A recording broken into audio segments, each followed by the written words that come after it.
in or if they get it out, like if he's just like constantly thinking in his mind like, oh, this guy's bothering me, he smells like Vicks or whatever, some people would actually voice it and just get angry at the person.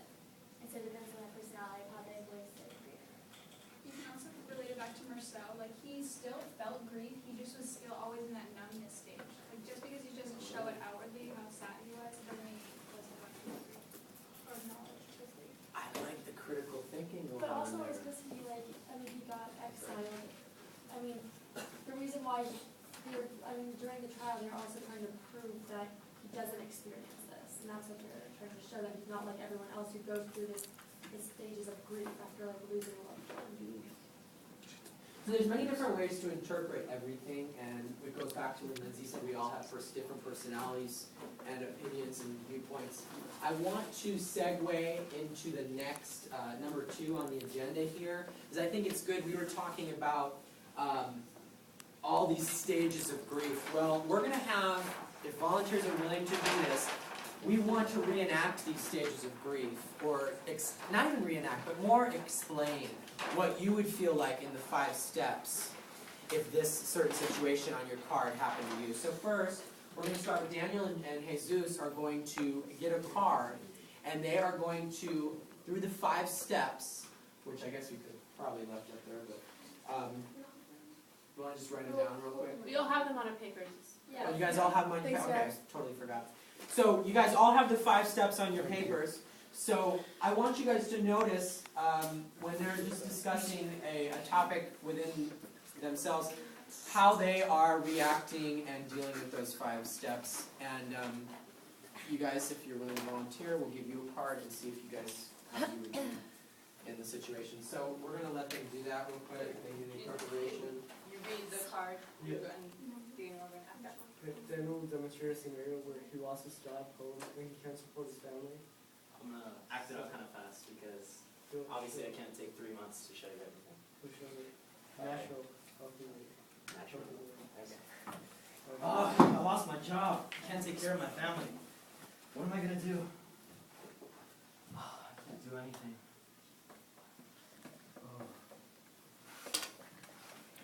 I don't know what to do.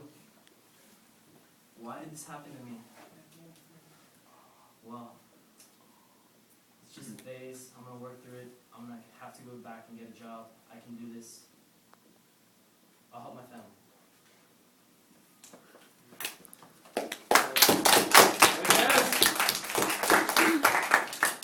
Do we have 2 volunteers?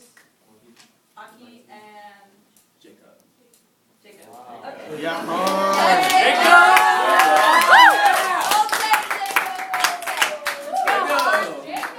So when you guys are reenacting whatever card you get, I want you to highlight those 5 steps.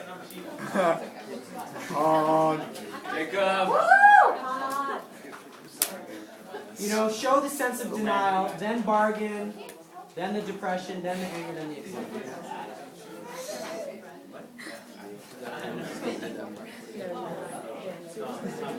We didn't. It's impromptu. That's right. We're learning. Okay. Pay respect to your fellow classmates, please. And they're going to try and best demonstrate these 5 stages in their situation. So, Ms. Vanessa, if you can read their situation, or do they already know it? Yes, they know a loved one dies. So Aki's loved one has died and Jacob is going to be supported. Let's go, Jacob. Yeah. Okay, so he died. Dang it. Now what? Oh. Oh god, he died. Ah, crap. Oh my god. Oh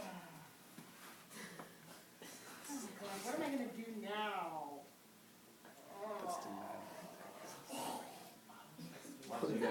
Jacob, help me out, dude. Don't feel bad. How am I not gonna feel bad? Hug it out. Hug it out. Hug it out! Hug it out! Switch it out. Oh, you'll get over it eventually. Get over it, he's dead. Oh, he's not coming back. Yeah, that's great. Maybe just move on instead of being sad all the time? Reason is impotent.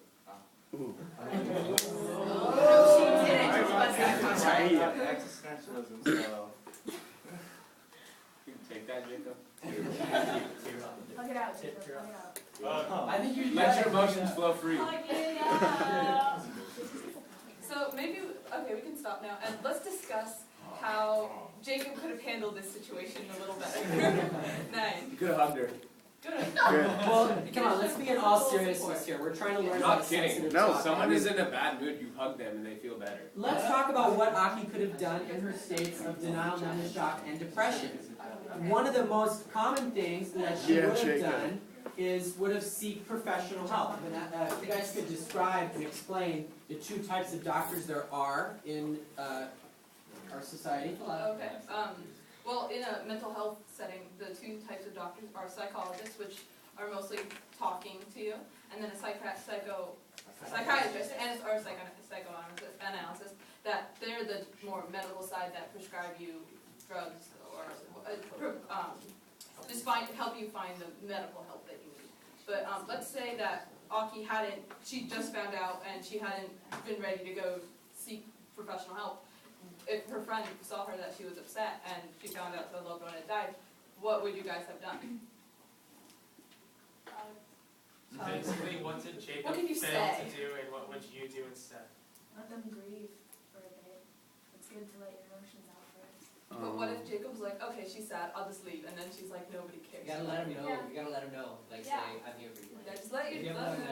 let him know. I think you should let them know that you're there for them, that you talk to them, if they come and talk to you, and maybe ask them again after the time has passed for them to kind of accept it a little bit, then you would talk to them more. Dakota hit the spot with what he said. I mean, he said that you just need to be supportive, and you just need to prove to them that you're there to help them in this situation, and that they eventually have to come to the bottom here and accept that what has happened is permanent, and they have to move on with their lives. It can't be a big boulder in front of you. You've got to be able to jump over it. So. Underline that in your notes, the advice that you just gave, because we will refer to that in the novel. Can you repeat that? So basically, stepping off of what Dakota said, you can't let an event like this, as catastrophic as it is, you can't let that stop you from continuing to live your life, because the death of a loved one is permanent. You can't bring someone back. So what you need to do is you need to be able to move on, take that next step, and I just have made up a silly example of, you need to be able to jump over the boulder in front of you and just realize that you have to accept what has happened and move on with your life and do what you need to do. And the most important thing that I want you to underline in your notes is what you came up with collectively, and that is you need to support one another. If your friend is experiencing a loss, if your friend is showing signs of depression, you simply need to let them know you are there for them. Just hugging it out may not be enough. They need to know that there is someone there who will listen to them, someone that they can turn to. That is what you need to underline, because we will refer back to that throughout the novel. Because the emotions they're having are mental emotions. They're not physical. I mean, I don't think you can have a physical emotion, but so like just hugging someone, how is that going to help them in what they're thinking inside? No, you need to provide mental support, by saying, I'm here for you and I can help you through this process. Hugging someone, I mean, that's not going to do anything. About the physiology. Also, you should tell them that it wasn't their fault. Like, if they lost a loved one, like, they could still feel like guilty. Like, I could have done that as a part of the bargaining stage. Like, I could have done this. It's like, you have to know that it wasn't their fault, and it'll help them. That is great advice for when your friend enters the bargaining stage, because we haven't seen that acted out today, and that's a really important stage, and you just gave excellent advice for when someone is in the bargaining stage. You can help them go through that. Very good. Let's get 2 more volunteers real quick and see if we can highlight the bargaining stage better. Because Ms. Ortiz did point out that that's one thing we haven't been able to act out completely. Me and Bryce. I know that. Alright. Dominic. Jesus was acting. And Jimmy. Come on, Jesus. Hannah! Jimmy. Hannah! Woo! Yeah, Hannah.